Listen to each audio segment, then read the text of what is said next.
Hello from David and me, and welcome to the programme. First tonight, 3 families are in mourning after a grim 24 hours for one of the region's own regiments fighting on the front line in Afghanistan. News came early this morning that 2 soldiers from the 1st Battalion of the Royal Anglians had been blown up and killed. And this afternoon, the soldier who died in hospital on Monday was named. He was Captain Martin Driver, who was 31 and had recently got engaged. Our correspondent Emma Baker joins us now from the regiment's headquarters in Bury St Edmunds. Emma. Yes, good evening. It's been a very difficult day for people here in Bury St Edmunds at the Royal Anglian Regiment after the news that they've lost 3 soldiers in as many days. In the last few minutes, the Ministry of Defence has named one of those soldiers as Captain Martin Driver, a 31-year-old who leaves behind a fiancée and a twin brother. In the last few minutes, his family have paid tribute to him. They say they are heartbroken by the tragic loss of our beloved Martin. An all-too familiar sign of mourning in Bury St Edmunds today. Mourning the loss of 3 soldiers in the space of just 24 hours. All were members of the Vikings of 1st Battalion, the Royal Anglian Regiment, all serving in Afghanistan. For friends and family back home, it's a painful reminder of the dangers their loved ones are facing.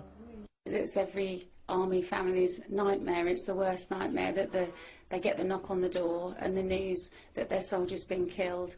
They feel very much for them, but we've kept together and keep in contact with one another. We look out for one another. It's a very strong family unit. The soldier who died on Monday in a military hospital in Birmingham was Captain Martin Driver. He had been injured in a bomb blast a month ago. Captain Driver was 31 and originally from Barnsley in Yorkshire. 2 more Royal Anglians were killed yesterday afternoon by a single roadside bomb. Since their first tour of duty in 2002, the 1st Battalion of the Royal Anglians have paid a heavy price in Afghanistan. The latest 3 deaths brings the number who won't be returning home to 15. 9 of those men died during the last tour of duty in 2007. 5 have been killed in the 6 months of their current tour. One man who has first-hand experience of the war in Afghanistan is Kevin McHenry, now a pub landlord in Horsted in Suffolk.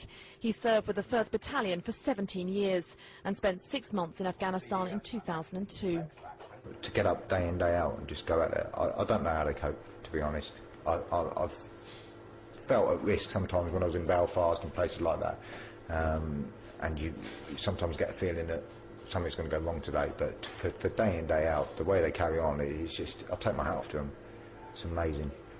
Today, politicians remembered this week's casualties. Their bravery and the sacrifice they have made for the future of Afghanistan and for the security of the British people will not be forgotten. All 3 of this week's casualties had been serving in the Musa Qala district. Today, the Ministry of Defence released photos of schools in the area that have reopened thanks to the efforts of the Royal Anglians and other troops. But it comes as an increasing number of people back home are questioning the role of British forces in Afghanistan. I just think it's so sad that so many of our soldiers are dying. It's so sad. All those families, the children who don't have fathers anymore, and I just don't think they should be there. My feelings are that we support the boys out there with what they're doing. I mean, I think actually we should withdraw our troops, to be honestly. I think we exaggerate the risks and the threats, and by being present we're just adding to that.